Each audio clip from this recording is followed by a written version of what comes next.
હમણાં પર્યુષણ પર્વ ચાલે છે.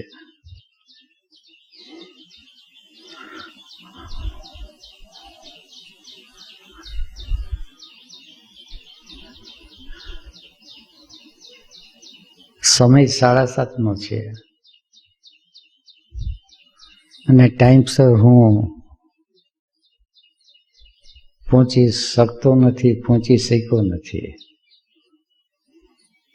એટલે આપ સૌને મારે ક્ષમા માગવાની છે. બધા મને ખમાવજો.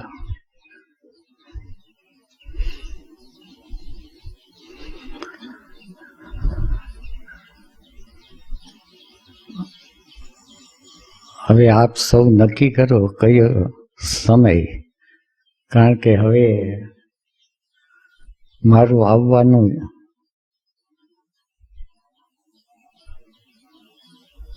બને એટલું હું સમયમાં રહેવા કોશિશ કરું,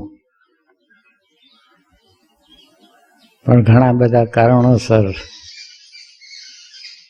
હું નિયમિત આવી નહીં શકું.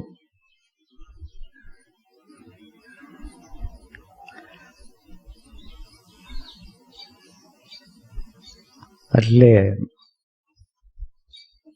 એ કોઈ ટાઈમ નક્કી કરો અને ટાઈમ નક્કી કર્યા પછી અડધી કલાકની એક રેન્જ એટલી સાચવી શકું. અત્યારે 7:30નો સમય છે, 8ની ઉપર થઈ ગયો. તમે બધા શિવજી ગ્રુપવાળા અત્યારે નક્કી કરવું હોય તો અત્યારે, અને પછીથી નક્કી કરીને કરવું હોય તો પછીથી નક્કી કરીને કહો કે કયો સમય રાખવો. અને મારી આટલી અનિયમિતતા છે એ જાણે તમારે ગમે કે ન ગમે સહન કરવાની રહેશે.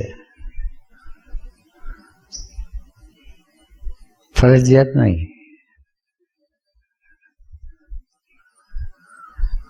મારી પોતાની શારીરિક,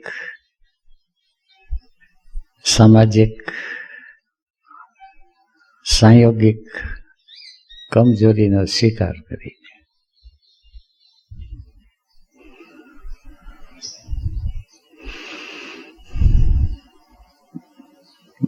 બાકી તો સ્વામી જે કંઈ નક્કી કરે તે કરવાનું છે બધાને. હમણાં નક્કી કરું કે પછી ચાલો તો આજનો અભ્યાસક્રમ શરૂ કરીએ.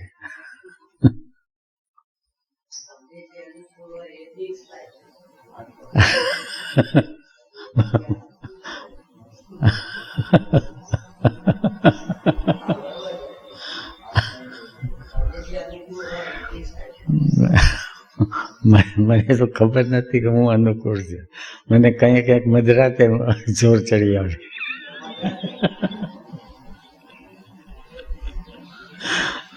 આમ કંઈક ઉભરો આવે ને. પેલા મને સંગીતનો શોખ હતો, પણ સંગીતનો શોખ મારા પૂરતો. એટલે ઘણી વાર ચાંદની ખીલી હોય અને રાત માજમ રાત હોય તો હાર્મોનિયમ લઈને બેસી જાઉં. ડિસ્કોર્સમાં તો એમ ના હાલે ને. સંગીતમાં ચાલે. પછી 2-4 જણા ભેગા થઈ જાય અવાજ સાંભળીને તો જુદી વાત છે. પણ હવે તો ધીરે ધીરે થયું કે બધા ભેગા થાય ને મારે ગાવાનું રહે. આને માયા કે. જૂના વખતમાં એક ગીત હતું, ચારો તરફ લગા હુઆ માયા બજાર હૈ.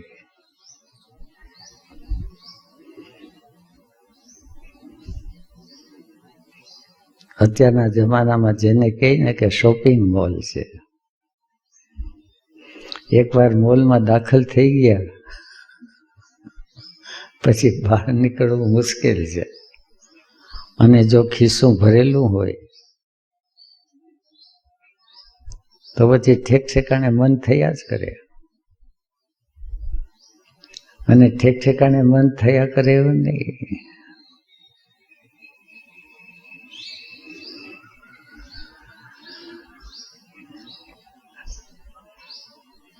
માધવપુરમાં દર વખતે મેળો લાગે. હવે ખબર પડી કે ગામડામાં મેળો લાગે એ સ્થાવર હોય અને શહેરમાં મેળો લાગે એ જંગમ હોય, જેને કાર્નિવલ કહે. હાલતો ચાલતો મેળો, મોટું સરઘસ નીકળે જાત જાતનું અને ભાત ભાતનું, અને બધાય છે પોતપોતાનું પ્રોડક્શન વેચવા નીકળ્યા હોય, જે કંઈ હોય તે. સંસારની અંદર સહેજ પણ સાવધાની ચૂકાણા એટલે ખિસ્સામાં હાથ પડી જાય ને ખરીદી કરી લઈએ.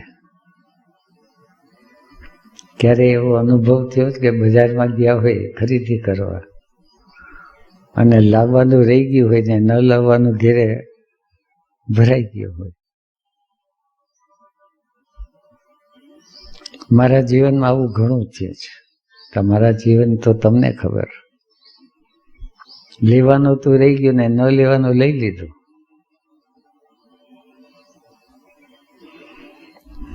1967 પહેલા સદગુરુ મહિલા પહેલા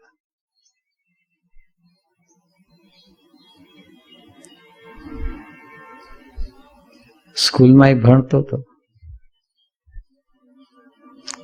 ઠીક બહુ હોશિયાર તો નહીં, પણ હોશિયાર વિદ્યાર્થી હતો. એ તો તમને અત્યારે દેખાશે કે કંઈક સાવ અંગૂઠા છાપ નથી.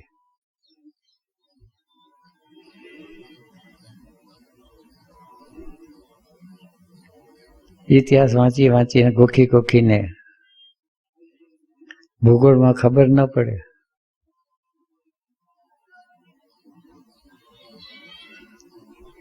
પણ કયો દેશ છે ને કયું પાટનગર છે ગોખવું પડે. મને એક અત્યારે જોક યાદ આવી. વિદ્યાર્થીને એ પ્રાર્થના કરે છે, હે ભગવાન, તું ન્યુયોર્ક અને જામનગરનું પાટનગર બનાવી દેજે. માણસ પ્રાર્થના કરે, પણ આને કોઈ સાથે લેવા દેવા નહીં. ન્યુયોર્ક ને જામનગરનું જાપાનનું પાટનગર બનાવવાનું. એને પૂછ્યું, આવી પ્રાર્થના કેમ? તો કે પરીક્ષામાં પ્રશ્ન પૂછાણો હતો કે જાપાનનું પાટનગર કયું? તે હું ભૂલી ગયો, ટોક્યો કે ન્યુયોર્ક. મારાથી લખાઈ ગયું ન્યુયોર્ક અને ખબર પડી કે ટોક્યો છે. હવે ભગવાનને પ્રાર્થના કર્યા સિવાય છૂટકો નહીં.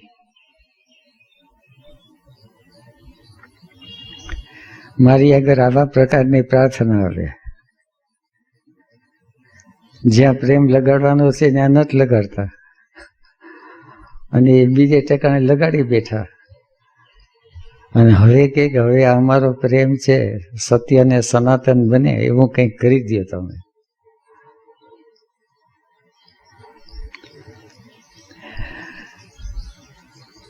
ઘણી બધી પ્રાર્થના એવી છે કે કાચનો ગ્લાસ છે ને હું પછાડું ને તોય ફૂટે નહીં. કાચનો ગ્લાસ છે એ ફૂટી જાય, સિવાય કે કોઈ સાયન્ટિફિક એના ઉપર કોઈ દ્રવ્ય ઉમેરે. કારણ કે અહીંયા ભારતની અંદર અમે દૂધ ને ચા ને પીતા જાળવીને પીતા, કારણ કે કાચના ગ્લાસની અંદર હોય. એટલે સાવધાની પૂરેપૂરી રખાતી. પરદેશમાં થોડા સગાવાલા હતા, એને એક ગ્લાસનો સેટ મોકલો, અનબ્રેકેબલ. અનબ્રેકેબલ ગ્લાસ, એને તો જઈને ધડ કરતો ઘા કર્યો એવો ને એવો હતો. અનબ્રેકેબલ જેવો ગ્લાસ હાથમાં આવ્યો એટલે ચા પીવાની સાવધાની જતી રહી, કારણ કે હવે ફૂટે એવું નથી. ગમે એમ રીતે ચા પીએ, ગમે ત્યાં ચા પીએ. સંસારની અંદર આવા બધા જે ખેલ છે ને એ માયાના ખેલ છે. આપણને થાય કે મારો પ્રેમ અજર અમર થઈ જાય. જેવો અજર અમર પ્રેમ થઈ ગયો, સાવધાની ચાલી ગઈ. વૈજ્ઞાનિકો મહેનત કરે છે.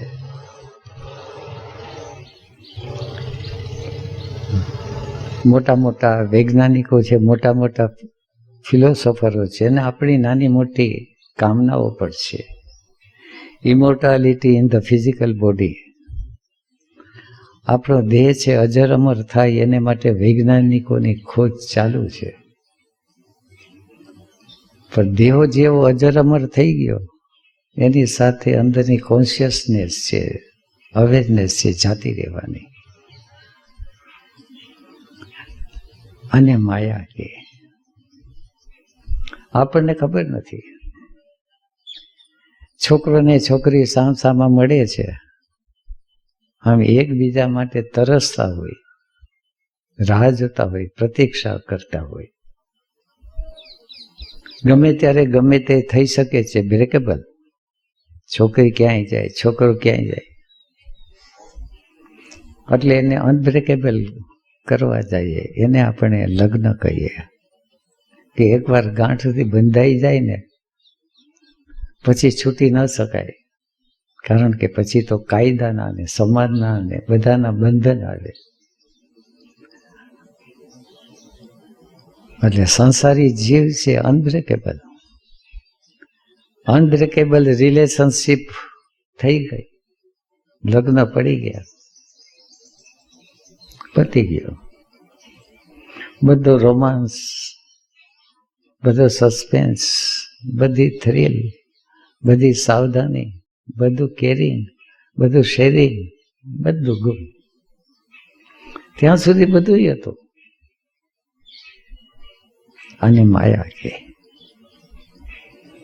અને સંસારી જીવ ને માયાના પ્રભાવની ખબર નથી. એ તો too much identified with their condition mind and lower intellect. બે પૈસા કમાતા આવડ્યા એટલે એની અંદર એક રાય ચડી જાય કે પૈસા કમાતા આવડી ગયા. અને પૈસા કમાવાની અંદર સંબંધ બગડી જાય છે ને જીવન બગડી જાય છે, એ એને દેખાતું નથી. અને માયા કે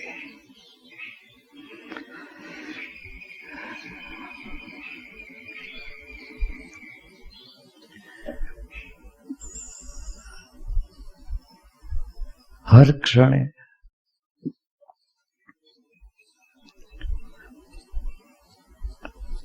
દરેક વસ્તુ ક્ષણ જીવી છે, આપણે એને ક્ષણ ભંગુર કે.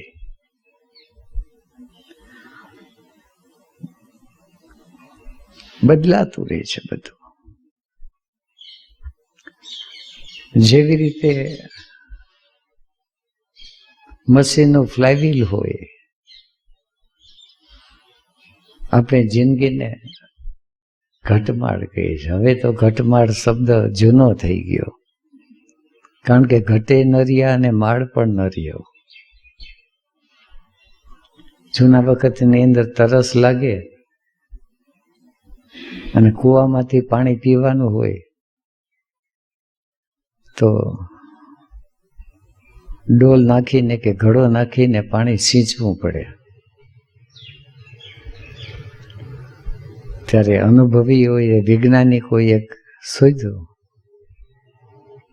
કે દોરડું નાખીને સિંચવું પડે એ તો ઇન્ડિવિજ્યુઅલ છું, એના કરતાં કલેક્ટિવ કંઈક એવું હોય કે ડોલ ભરાતી જાય અને પાણી ઠલવાતું જાય. મગજ હલાયું, એમાંથી રેંટનો જન્મ થયો. રેંટ એટલે ઘટમાળ. હવે તો જોવાય નથી મળતું, કારણ કે હવે તો સેન્ટ્રીફ્યુગલ પંપ આવ્યા, હવે તો ટર્બાઇન રહ્યું ને કોણ જાણે કાલ સવારના શું આવશે. માણસને તરસ લાગે છે અને શું શું થાય છે, અને હર ક્ષણે નવા નવા સાધનો ઉમેરાતા જાય. જૂના વખતની અંદર ભૂખ લાગતી, આવીને પૂછે, જલા બાપાને ત્યાં આવીને પૂછે કે શું છે, ગરમા ગરમ રોટલા ઘડી દીધા છે. આજે રોટલા ગોતવા મુશ્કેલ પડે, પીઝા તરત મળે. ખોરાકનું પરિવર્તન થઈ ગયું. ગોરપાપડી, શીરો ને મોહનથાળ, કંસાર તો ગોઈતોય જડતો નથી. અને પેલા તો ક્યાંક જાય તો પેલા મીઠું મોઢું કરે તો કંસાર ખવડાવતા. આજ કોઈને પૂછે કંસાર એટલે કંસાર એટલે શું, એ કેવું છે એ કઈ ખબર નથી. ગુલાબજાંબુ કે રસગુલ્લા હજી ખબર છે, અને બાકી તો અત્યારે કઈ કૂકી ફૂકી કેટલી પ્રકારનું આવે છે કે કઈ ખબર જ ના આવે કે આમાં આને માયા કે. જીવન જીવીએ છીએ, એક બાજુ સતત પરિવર્તનશીલ વિશ્વ છે, સતત પરિવર્તનશીલ, અને એક એક વિષયની અંદર પરિવર્તનશીલ. આ તો મેં રસોઈની વાત કરી. જૂના વખતની અંદર અમારે નિશાળની અંદર ફરવા જવાનું થાય. એક પીરિયડ રાખતો તો નિરીક્ષાગમનનો, ક્યાં ફરવા જવું છે એટલે ત્યાં શિક્ષક લખી દે કપિલ મુનિની ડેરીએ. કપિલ મુનિ ડેરી એટલે અહીંથી ઓલો આશ્રમ થાય ને એટલું, દરિયાકાંઠે જઈને ફરી આવીએ, થોડો સમય તોફાન મસ્તી કરી આવીએ. અત્યારે વિદ્યાર્થીઓને થાય છે કે વેકેશન છે, 4 દી છે, ક્યાં જવું છે, તો 4 દીની અંદર છે બધાય છે ચારે બાજુ પરિભ્રમણ કરી લે. પૂછીએ, અહીંયા ઘણા આવે છે, કઈ રીતે, તો કે અમે ગિરનાર જઈ આવ્યા, ત્યાંથી પછી દ્વારકા ગયા, ત્યાંથી પછી એમ ખબર પડી માધવપુર છે એટલે માધવપુર આવ્યો, અહીંથી બી સોમનાથ, ને સોમનાથથી પછી Girnar. Around the world in 80 days પેલા, around the world in 8 days. જીવ છે ચક્રાવે ચડી ગયો. આજે ચક્રાવે ચડી ગયો એનું નામ માયા. સ્થિરમ સુખમ આસનમ. પતંજલિ આસનની વ્યાખ્યા આપી છે કે સ્થિરમ સુખમ આસનમ, સ્થિર અને સુખદાયી હોય. પણ જીવ માયામાં ફસાયેલો છે. માયામાં ફસાયેલો છે એનો અર્થ કે ઇન્દ્રિયના એક એક વિષય છે ને એક એક વિષય છે એ બધા ખેંચે છે. મોલમાં જઈએ, મોલમાં ને એકવાર મને લઈ ગયા હતા, જેને જેને ભાવ જાગે ને,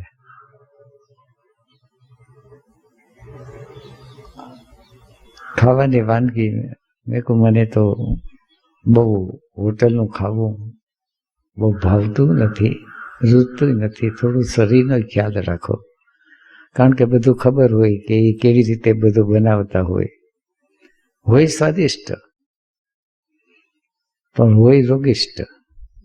હવે એ ખ્યાલ એટલે બને ત્યાં સુધી કોઈ લઈ જાય, છતાં કે એમ કરો કે આઈસ્ક્રીમ ખાઈએ,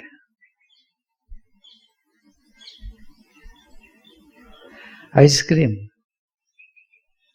જૂના વખતની અંદર આઈસ્ક્રીમ હતા, ઘંટ ફેરવી અને ખાઈ લીધા. ઘેરે દૂધ ઘણું હતું, મીઠું અને બરફ. મીઠું ઘણું હતું, બરફ લઈને ફેરવા બેસી જઈએ. કલાક દોઢ કલાક પછી આઈસ્ક્રીમ ખાવાની જે મજા આવે, ત્યાં તો ખ્યાલ આવ્યો કે આઈસ્ક્રીમની 50 વેરાયટી છે. તમને કયો ફાવે, વેનીલા કે સ્ટ્રોબેરી? માયામાં ફસાઈ ગયો. માયામાં ફસાઈ ગયો એટલે કે વેનીલા ખાઉં તો કે સ્ટ્રોબેરી રહી ગઈ, સ્ટ્રોબેરી ખાઉં તો કેસર રહી ગયો, ને કેસર ખાઉં તો મેંગો રહી ગઈ, ને મેંગોમાં કેટલા ખાવું? અને પેટની મર્યાદા આવે, કારણ કે પેટ માયાને ન ઓળખે, એ તો રિયાલિટી ન ઓળખે. હવે આઈસ્ક્રીમ ખાઈને આવે અને જીવ છે અતૃપ્ત રહે. જૂના વખતની અંદર અડધો રોટલો ખાતા અને પેટ ભરીને ખાતા, ધરાઈ જાય. આંખ બંધ કરે તો ધ્યાન લાગી જાય. એટલી બધું ક્યાં છે ધ્યાનમાં? પણ આઈસ્ક્રીમ ખાઈને આવ્યા હોય, એમાંથી 5 સ્ટારમાંથી આઈસ્ક્રીમ ખાઈને આવ્યા હોય તો આંખ બંધ કરે ત્યાં ખ્યાલ આવે કે આટલું તો રહી ગયું. તો હવે એટલા રહી ગયું તો એને માટે પાછો પુનર્જન્મ તો નથી, પણ પુનર્વિઝિટ લેવી પડે. ફરીથી હોટલે જઈ અને જે બાકી રહી ગયું હોય પાછા દોસ્તાર, મને કે આ તમે ચાખ્યું? મેં કહું નથી ચાખ્યું. મને કે આવતીકાલે જાશું. મેં કહું ખર્ચા? મને કે એની ચિંતા તમે જવા દો ને.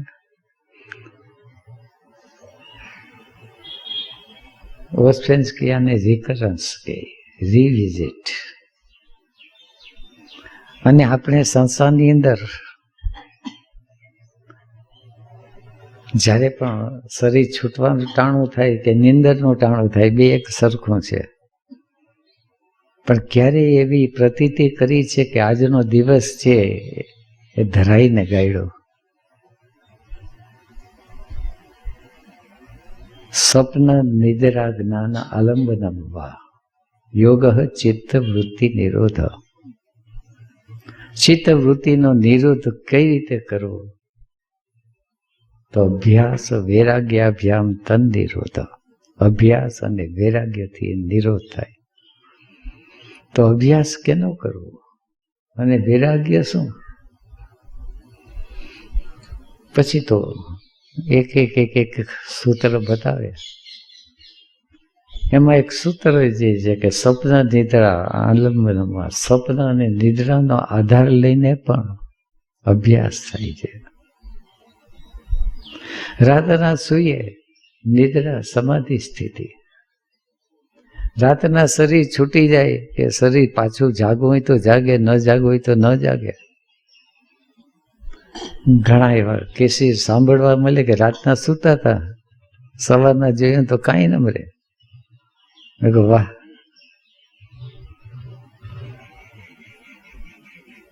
આપણે રાતના સૂતીએ છીએ, સવારના ઉઠવાનું મળે તો પ્રાતઃ સ્મરામી હૃદય સંસ્ફુર આત્મતત્વ. સવારના ઉઠે તો ઇન્વોક યોર પ્રેઝન્સ, તમારી હાજરીનો અહેસાસ કરો, એને આત્મસ્મરણ કહે.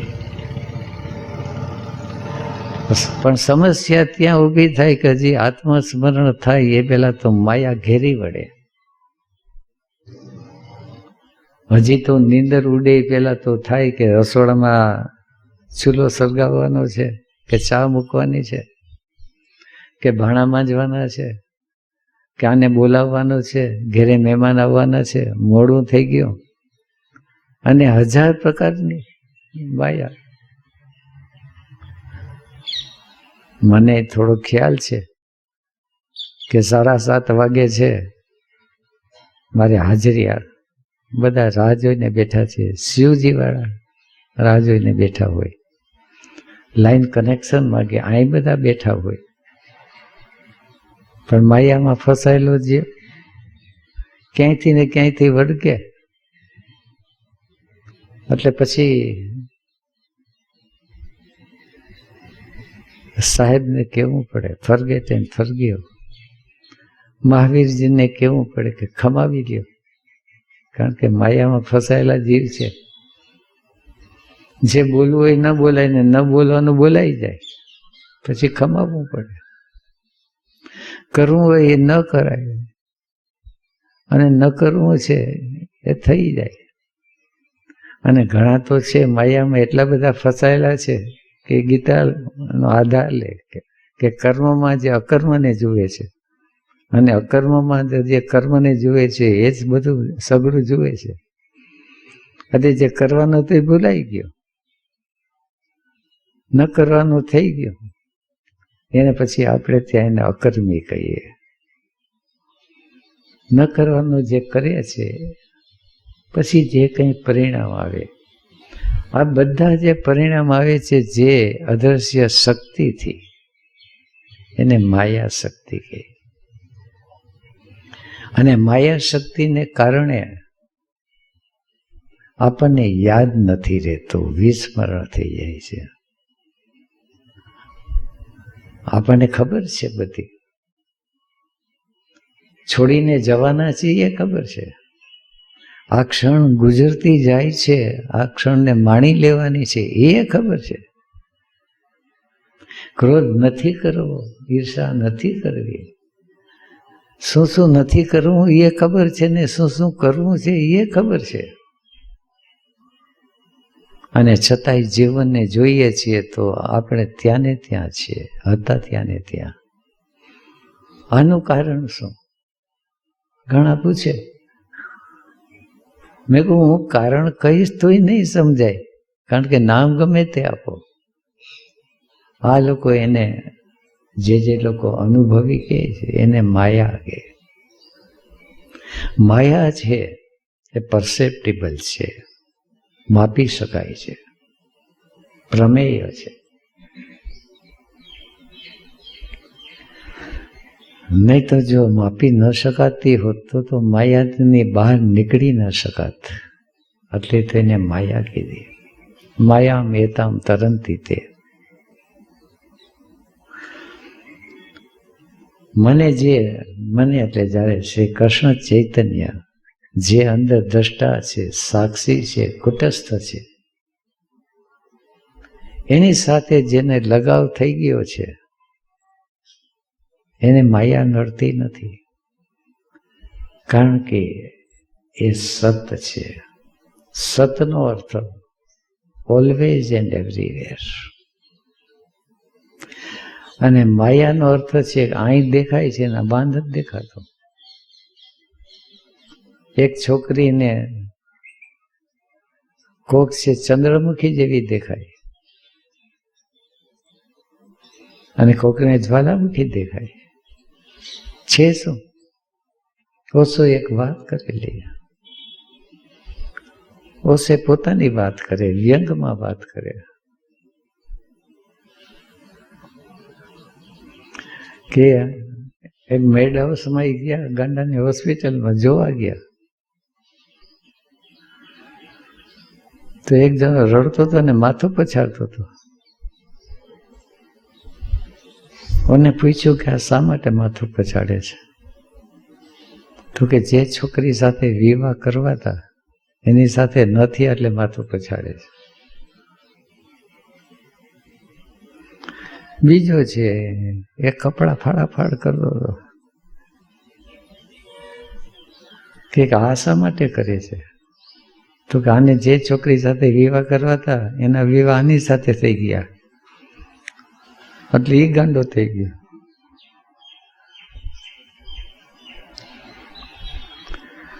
ત્યાં તો ત્રીજાને પૂછ્યું કે આ કેમ ગાંડો થઈ ગયો? કે ઓલાને એમ લાગ્યું કે આ બે જણા છે એક કેવાકની પછવાડે પડ્યા છે અને મને કઈ ખબર જ નથી પડતી કે મારે કેની પછવાડે પડવું, આની પછવાડે કે આની પછવાડે, એટલે એ ગાંડો થઈ ગયો.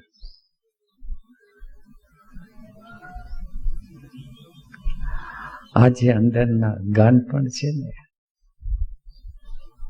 વિઝડમ, પ્રજ્ઞા, માયાને કારણે. માયાને કારણે બધું જે છે એ ભ્રમિત થઈ જાય છે. આંખને ભ્રમ થઈ જાય છે, દ્રષ્ટિ ભ્રમ. શરીરને ભ્રમ થઈ જાય છે, ગતિનો ભ્રમ. ઘણી વાર ટ્રેનમાં બેઠા હોય, ગાડી આપણી ચાલતી હોય ને આપણને એમ લાગે કે ઝાડવા ચાલે છે.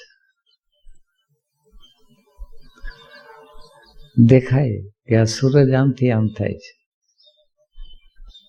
અને આ લોકો કે ભાઈ સૂરજ નથી થતો, એ તો ત્યાં ને ત્યાં છે, પૃથ્વી ફરે છે.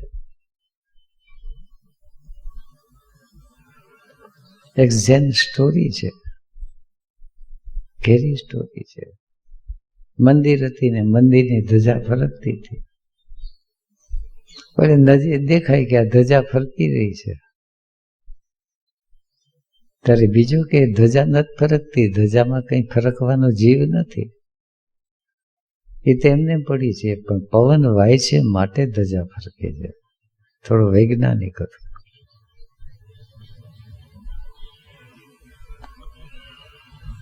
ગુરુ આવ્યા કે નથી ધજા ફરકતી, નથી પવન ફરકતો, તમારું મન ફરકી રહ્યું છે.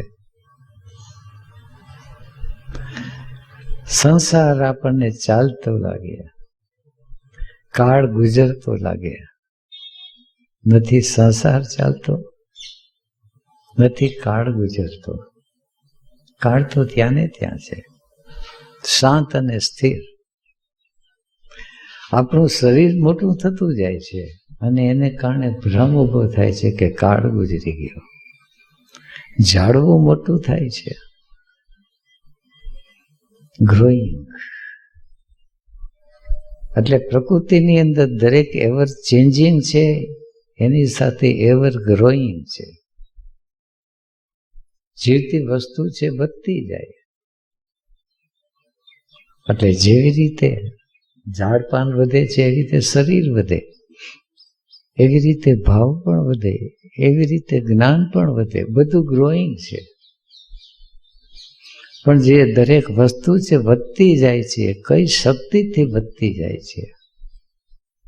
આ વધવાની શક્તિ ક્યાંથી આવી? એને આપણે ત્યાં આત્મા કહીએ, એને આપણે ત્યાં બ્રહ્મ કહીએ. અયમ આત્મા બ્રહ્મ, જીવો બ્રહ્મેવ ના પરઃ. અયમ આત્મા બ્રહ્મ જ્યારે કહે છે ત્યારે આપણને તો એમ જ લાગે કે હું એટલે આ બોડી અને હું એટલે ઈગો. આત્મસત્તાને સ્થાને અહંની સત્તા આવી જાય તો એને માયા કહે. શિવની સત્તાને ઠેકાણે જીવની સત્તા આવી ગઈ, એને માયા કહે. અનાત્મામાં આત્મા બુદ્ધિ, અનિત્યમાં નિત્ય. બ્રહ્મ છે, નિત્ય છે. પ્રેમ છે, નિત્ય છે, શાશ્વત છે. અને રાગ છે, અનુરાગ છે, સ્નેહ છે, એ અનિત્ય છે. પણ દિલ લાગી ગયું ત્યારે તો એમ જ લાગે છે કે આ ન ये चांद होगा न तारे रहेंगे मगर हम हमेशा तुम्हारे रहेंगे. અને ચાંદો આથમી જાય અને સૂરજ ડૂબી જાય, અને ચાંદે વયો ગયો, સૂરજે વયો ગયો, અને પ્રેમ પણ વયો ગયો. અને માયા કે માયાને ઓળખવી. ઘણા બધા સંતો થઈ ગયા, પણ મોટામાં મોટા જે સંત જેને માયાને ઓળખ્યા એ શ્રી કબીર હતા. કબીરજી બહુ પ્રિય છે.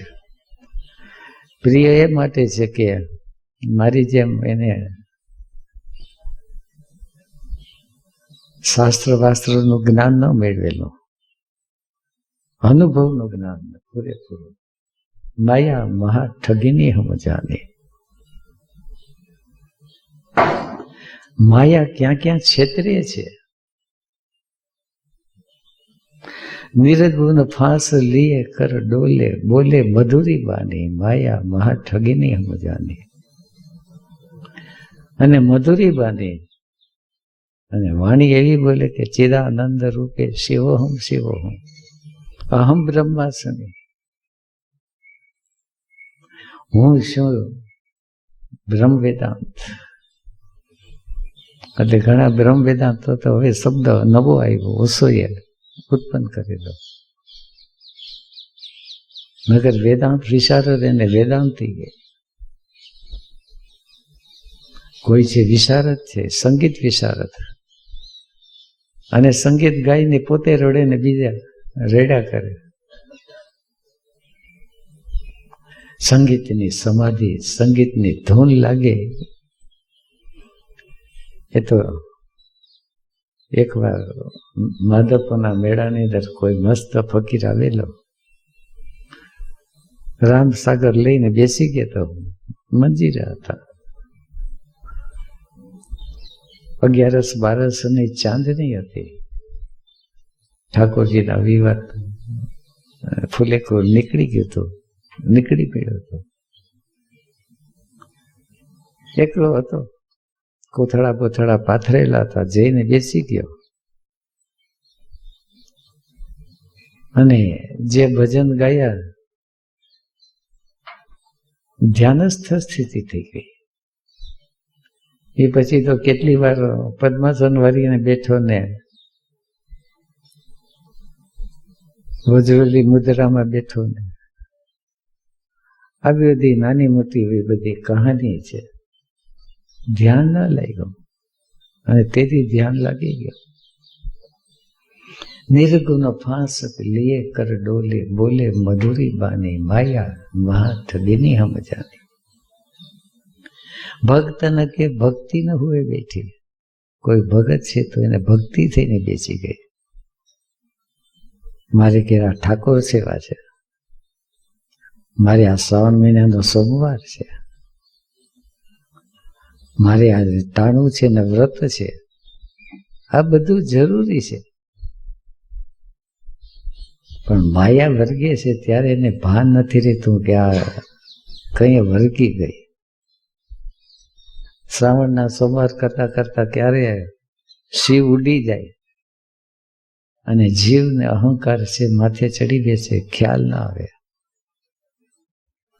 પછી આવીને વાતો કરે કે 16 સોમવારની કે અમે આટલા કર્યા વ્રત, આટલા શ્રીજીને પ્રસન્ન કર્યા, 5 આંગળીએ પૂજ્યા, મેં માતાજીને ચૂંદડીઓ ઓઢાડી, નવરંગ ચૂંદડીઓ. ભગત ન કે ભક્તિ ન હોવે બેઠી, રાજા કે ઘર રાની. રાજા હોય, સમ્રાટ હોય, બધું હોય. આપણે ત્યાં પણ આત્માને રાજા કે, પણ એ રાજા છે એવો છે, રાજા કે ઘર રાની. રાણી આવી જાય એટલે રાજા છે નરમ ઘેંસ જેવો થઈ જાય. રાણી કે એમ જ કરે. પુરુષ અને પ્રકૃતિ. પ્રકૃતિ છે, પુરુષ કે એમ કહેતું એ પ્રકૃતિ છે એની દાસી થઈ ગઈ. પણ માયાનો ખેલ એવો છે કે પુરુષ છે પ્રકૃતિનો દાસ થઈ જાય માયાને કારણે. કોન્શિયસલી દાસ થાય તો રાધા કૃષ્ણ, શિવ શક્તિ એ તો અવસ્થા તદ્દન જુદી થઈ. એ તો યોગ માયાનું સ્વરૂપ લઈ અને પોતે અવતરે.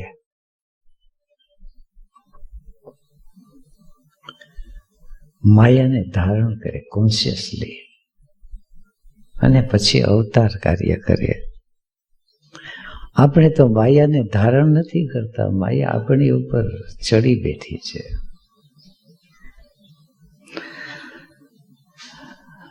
ભક્ત ન કે ભક્તિ ન હોય બેઠી, કાહુ કે હીરા હુએ બેઠી, કાહુ કે કોડી કાની, માયા મહા ઠગીની હમ જાની. ક્યાંક કોકનો જીવ છે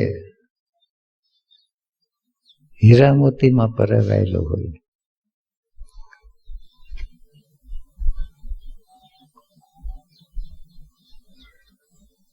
બાપુની સાથે એકવાર ગયા હતા બહુ મોટા માણસને ઘેરે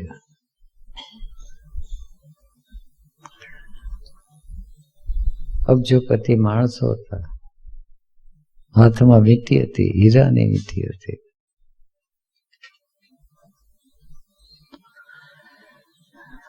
હું બેઠો તો મને ટ્રેનિંગ આપતા હતા બાપુ. મને કે આ જોઈ, અને શેઠાણી નીચે બેઠા હતા, બાપુ બેસે અને બાપુ ને માટે સોફા સેટ હતા, બધું હતું. બાપુ મને કે તમે સોફા ઉપર બેઠો, બાપુ પોતે નીચે બેસી ગયા. હવે બાપુ નીચે બેસે એટલે શેઠાણીને એક તો માંડ માંડ શરીરે ઠીક ઠીક હતું, લોટકો પગ પગ ભરાઈ ગયેલા હતા, અને જેમ તેમ કરીને બેઠા, હાથમાં વીંટી ઝગમગારા મારે. બાપુને ખ્યાલ કે મને આ બધી વસ્તુનો કોઈ અનુભવે નથી, કંઈ ખ્યાલે નથી. મને કે આ શું છે? એટલે અનુમાનને આધારે કહીએ કે ભાઈ આવડું મોટું ઘર છે, અબજોપતિ છે, તો એના હાથમાં જે વીંટી હોય, હીરાની વીંટી હોય, એ કંઈ પોખરાજની થોડી પહેરે. ગામડા ગામની અંદર મેળામાં વીંટી પહેરીને નીકળે. મને કે કિંમત આપો છો? મેં કહ્યું બાપુ આ અઘરો સવાલ છે. જે વસ્તુનું કંઈ ખબર જ નથી એનું મૂલ્ય કેમ આંકું? અત્યારે હું તમને કહું કે આત્માનું કિંમત આંકો, શું આંકશો? તમારા જીવનું કિંમત આંકો, શું આંકશો? તમે તો ગમે ત્યાં વેડફી નાખો, બારી નાખો છો. અને જીવનું મૂલ્ય છે, જે જીવતો હોય ને એને ખ્યાલ આવે કે જીવનું મૂલ્ય કેટલું છે, જ્યાં ત્યાં વેડફી નાખવાનું નથી. અજ્ઞાની જીવ વીરાની વીંટી જોઈ. બહુ આમ કીધું કે બહુ મોટું ઘર છે, અને મારી તૈયારી અને પાત્રતા પ્રમાણે કીધું બાપુ 2-3 લાખની હોવી જોઈએ વીંટી. કારણ કે ગામડા ગામની અંદર 2-3 લાખની વીંટી હોય એટલે મોટો શેઠ સોદાગર ગણાય. એને તો વીંટી છે, લાખની વીંટી પહેરીને આવી આવતા મુંબઈથી વેપારી, હાથમાં હીરાની વીંટી હોય. પૂછીએ તો કે 1.25 લાખ કે. અમે તો મોટા શહેરની અંદર 2-3 લાખની હોય.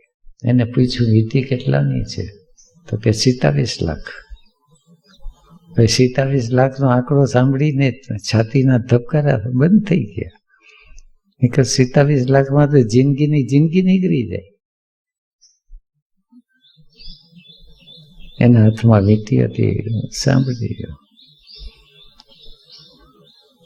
પણ પછી મને કે બહુ મજાની વાત કરી. હાથમાં વીંટી હતી એટલું નહીં, ગળામાં હીરાનો હારે હતો. એને બહાર જવું હોય, એને 3 મહિનાના સોમવાર કે વ્રત કે રાખીએ એટલે બાબુલનાથ જવું હોય, તો બાબુલનાથ જવું હોય તો એનો ધણી જવા ન દે. એની સાથે 2 બ્લેક કમાન્ડ હોય. શું બ્લેક બેલ્ટ વાળા હોય ને, એ 2 ભેગા જોઈએ તો એને જવાની છૂટ. તો ઓલા 2 જણા છે એ ભેગા રહે, અને પછી એ 2 ઊભા રહી. એને તો આનું ધ્યાન રાખવાનું હોય ને આ છે બાબુનાથને યાદ કરે. ત્યારે પછી ખ્યાલ આવ્યો કે માધવપુરમાં નીલકંઠ મહાદેવ છે ને, એ દિલમાં બેઠા છે, બરાબર છે. પણ આ બધો છે માયાનો ખેલ. કહું કે હીરા હુએ બેઠી, કહું કે કોડી કાની. અમે નાનપણમાં રમતા હતા, દરિયામાંથી કોડીઓ નીકળે, કોડીએ નીકળે અને પછી અમે કોડીએ રમતા હોય. અમે કોડીએ રમે એટલે અમારા વડીલ છે એ ધમકાવે ને કંઈક ન માનીએ તો 2-4 શરીર સ્પર્શે કરી દે ગાલ ઉપર. આપણે એને તપાચો કહીએ. હળવેથી કરે એને ટપલી ગઈ. પણ કોદીએ રમવાનો ચસ્કો એવો બધો કે વળી લાડાવડા જાય એટલે રમી આવીએ. અને એમાં પણ ખિસ્સું ભરાઈ જાય ત્યારે એમ લાગે કે સમાધિ આની આગળ, ભગવાન આની આગળ તુચ્છ છે. કાહુ કે હીરા હોવે બેઠી, કાહુ કે કોડી કાની માયા મહા ઠગીની સમજાની. આ સંસારની કોઈ પણ વસ્તુ, કોઈ પણ વિષય જ્યારે આપણા ધ્યાનને ટોટલ ખેંચી જાય, ઓસો કે બી હેરે નાવ ટોટલી નેટ. એક છોકરી છે, ટોટલ ધ્યાન ખેંચી ગયું. શેર બજાર છે, ટોટલ ધ્યાન ખેંચી ગયું. વૈજ્ઞાનિક ખોજ છે, ટોટલ ધ્યાન ખેંચી ગયું. અને શરીરમાં રહેલો વ્યાધિ છે, ટોટલ ધ્યાન ખેંચી ગયું. જ્યારે ટોટલ ધ્યાન ખેંચાઈ જાય ત્યારે માયાનો પ્રભાવ છે પૂરેપૂરો હોય. બ્રહ્મા કે બ્રહ્માણી હોવે બેઠી, શિવ કે ભવન ભવાની. કહે તો કબીર સુનો ભાઈ સાધો, ये सब अकथ कहानी माया महा ठगीनी समजानी. કબીર કે હે સાધુ, તમે કંઈક સાંભળો. આ કહી શકાય અકથ, જેને કહી શકાતી નથી એવી આ બધી કહાની છે. માયા મહા ઠગીની સમજાની. આશ્રમ જીવનની અંદર એટલી સાવધાની રાખીએ, હસીએ, ફરીએ, હરીએ, ખાઈએ, પીએ, મોજ કરીએ, પણ માયા જો વર્ગી ગઈ, કારણ કે મહા ઠગીની છે. બનશે ત્યાં સુધી ઈશારા કર્યા કરીશ, નહીં તો વરગડ ચાલુ છે. આજે આટલું બસ છે.